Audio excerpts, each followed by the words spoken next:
Assalamualaikum warahmatullahi wabarakatuh. Di video kali ini kita akan membahas masalah ancaman atau peringatan dari DC pinjaman online terkait masalah KTP dan rekening bank kita sendiri itu ditutup atau diblokir.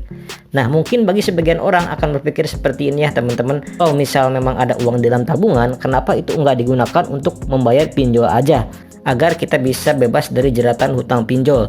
Jadi gini ya teman-teman, konsepnya adalah ketika teman-teman terjebak di aplikasi pinjaman online, bukan berarti teman-teman harus enggak makan ya. Teman-teman kan butuh makan, butuh minum, membutuhkan kebutuhan sehari-hari. Kalau kita mengorbankan hal-hal seperti ini, itu tentunya nggak masuk akal ya teman-teman. Jadi saran saya kepada teman-teman semuanya, ketika teman-teman mendapat ancaman bakal KTP-nya diblokir lah, kemudian rekeningnya bakal diblokir atau ditutup, uang teman-teman jadi auto debit, nah itu bohong teman-teman ya. Itu nggak mungkin sekarang pihak bank itu tiba-tiba otomatis auto debit uang teman-teman masuk ke rekening pinjol atau membayar tagihan pinjol. Itu tidak semudah itu ya teman-teman.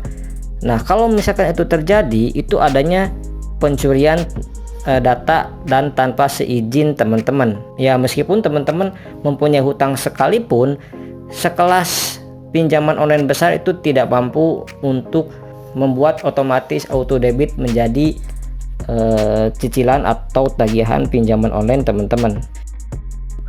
Karena ini banyak sekali yang bertanya ya teman-teman, yang mana sekelas Akulaku itu kan DC-nya sudah tersebar di seluruh hampir Indonesia, tapi kok bisa sih DC-nya itu enggak datang padahal sudah telat bayar selama 7 bulan lamanya.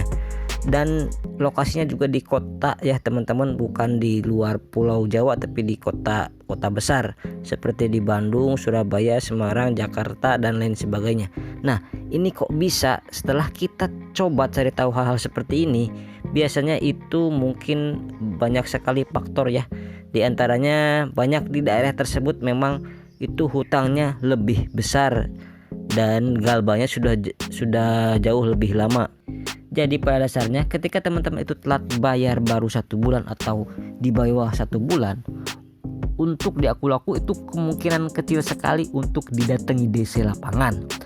Namun untuk teman-teman yang sudah lewat 3 bulan ke atas di kota-kota besar, itu akan didatangi DC pinjaman online Akulaku. Ya sebenarnya juga tidak ada cara akurat ya teman-teman, kita tidak bisa dipastikan apakah DC tersebut bisa datang ke kota teman-teman atau tidak. Ya kalau misalkan teman-teman tidak didatangi DC, ya syukur-syukur ya teman-teman. Untuk teman-teman yang punya pengalaman terkait dikunjungi DC Akulaku, silahkan teman-teman bisa sharing-sharing informasinya.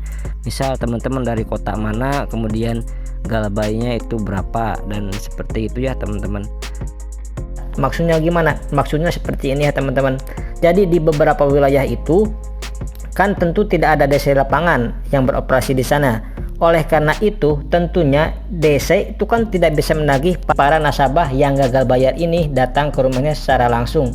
Nah, karena itulah biasanya DC seperti ini mempunyai akal bulus atau akal muslihat ya teman-teman, untuk menekan teman-teman agar teman-teman ketakutan dan mau bayar pinjaman online.